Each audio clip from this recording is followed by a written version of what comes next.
When the Ukrainians found themselves under assault from the Russians starting on February 22nd, the general belief in Ukraine, in Europe, and in the United States, here with me, was that this was going to be a relatively quick war. Sure, the Ukrainians had proven that they actually have a national identity now, and they didn't 10 years ago.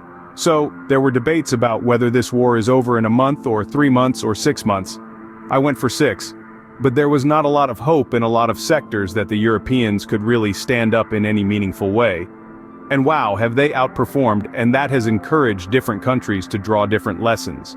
So you may recall on the 3rd day of the war back in February, that the Russians had a 40-mile-long convoy of military vehicles advancing south out of Belarus, which is their patsy country, stooge satellite, use it whatever negative word you like, is probably appropriate towards Kiev. And 24 hours in, they stopped because they forgot to bring fuel tanks with them. And 2 days after that, a lot of the soldiers had to dismount and walk back to Belarus, because they forgot food trucks as well. And in some circles this made people really excited because it showed that the Russians didn't know how to fight a modern war. But for the Russians this is an issue of existential conflict for them, of survival. They see that if they can't forward position troops into a series of geopolitical gateways to their west, that the next time that someone attacks them, yes, they're not expecting that right now, but Russia's been invaded 50-odd times in their history, they're pretty sure it's going to happen again at some point. They fear if they can't position their troops now, that they never will. The Russian ethnicity is dying out just like a lot of others around the world, and they're geographically vulnerable, so they saw this as their last chance. And if they can't fight a real war by Western standards, that's a problem because the Russians see this as an issue of survival, which means they are willing to use nukes because they know if they don't and they fail in the conventional war, and Russia ceases to exist in about 20 years, it's a reasonable fear, I think it's accurate. But other countries drew, so from the Western point of view, that means we have to provide the Ukrainians with weapon systems they can use, with the mineral of training, without American forces being required there for the logistics. That way the war stays bottled up in Ukraine and we don't get a direct West-NATO confrontation, that the Russians know that they would lose, that the West the Russians would lose, and that would induce them to consider nukes. We can't allow that to happen. Keep the war. In Ukraine the Russians drew their own conclusions. Theirs was that they had been drinking their own Kool-Aid a little bit too much.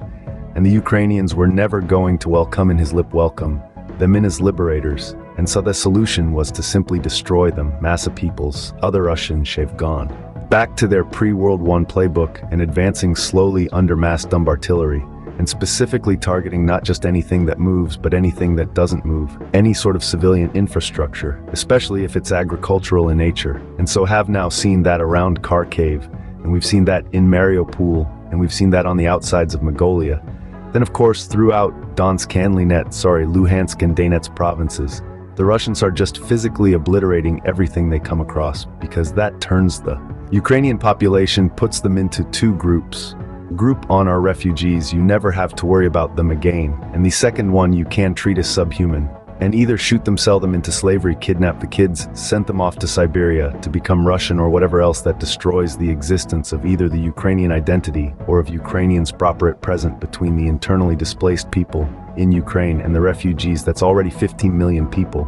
That's a third of the pre-war population, even if somehow Ukraine manages to win. His war thesis is still the end of Ukraine as a country within 30 years, because they literally no longer have the people. It was already bad, but now there's a demographic bomb that's been set off under him. And it's already exploded, the damage has already been done. It can only get worse after is providing medical assistance to the entirety of the Ukrainian refugee community. And recently they've even started getting some medical teams in Ukraine proper to help closer to the front. Very help number 1, what 4 ways to help? You can buy a book, and I'll take care of the donation for you. Option number 2, you can go to afiafoundation.org yourself and make your own donation. Option number 3 is that AFIA has built an Amazon page that lists out all the things that they have in short supply. So, bandages, amputation kits, whatever it happens to be, just keep in mind before you click add to cart that you change the number of the things you're going to buy. Because I think it's like 500 in every item, and you do not want to come up with 500 amputation kits.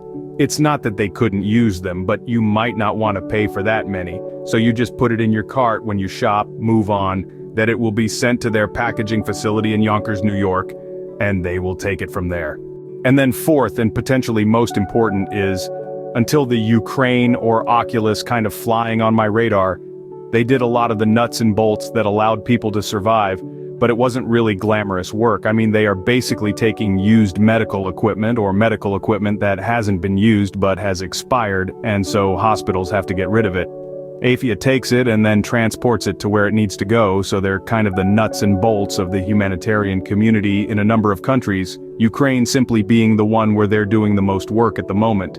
That's great, but it does mean they need some help because they have to give that equipment first. So if you are affiliated with a hospital or know someone, we have attached a flyer after this message where you can basically give it to the person in question who's in the logistics or the supply chain system of the hospital, and anything that they have that is surplus that would have to be destroyed, all they have to do is at a lower cost ship it to New York, and then AFIA will do the expensive difficult part of getting it to Europe, and then getting it into the hands of the people who need it either on the borders of Ukraine or in Ukraine proper, so they just need help with that first part, getting the equipment that was going to be disposed of anyway.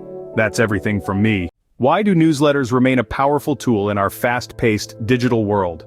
In the grand scheme of information dissemination, newsletters have proven to be an enduring and indispensable medium. They have evolved from their humble print origins to the dynamic digital formats we see today. Their relevance and importance have only grown in our current era, marked by a relentless bombardment of information and the constant clamor for attention. A recent case in point is the role of newsletters during the global health crisis triggered by COVID-19. As the pandemic ebbed and flowed, newsletters served as a lifeline for many, providing timely, accurate, and actionable information. They were not just a source of news, but a beacon of hope, a platform for advocacy, and a means to rally support for worthwhile causes. Take the example of one free newsletter that gained traction during these challenging times. Its frequency increased from a standard weekly release to several issues a week, depending on the urgency and significance of the news.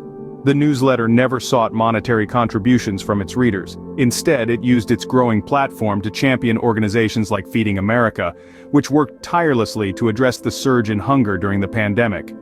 As the world's focus shifted to the conflict in Ukraine, this newsletter pivoted as well. Recognizing the escalating humanitarian crisis, it began promoting the AFIA Foundation, an organization dedicated to providing medical supplies to regions in crisis.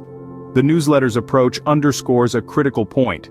The value of a newsletter is not just in the information it provides, but in the actions it inspires.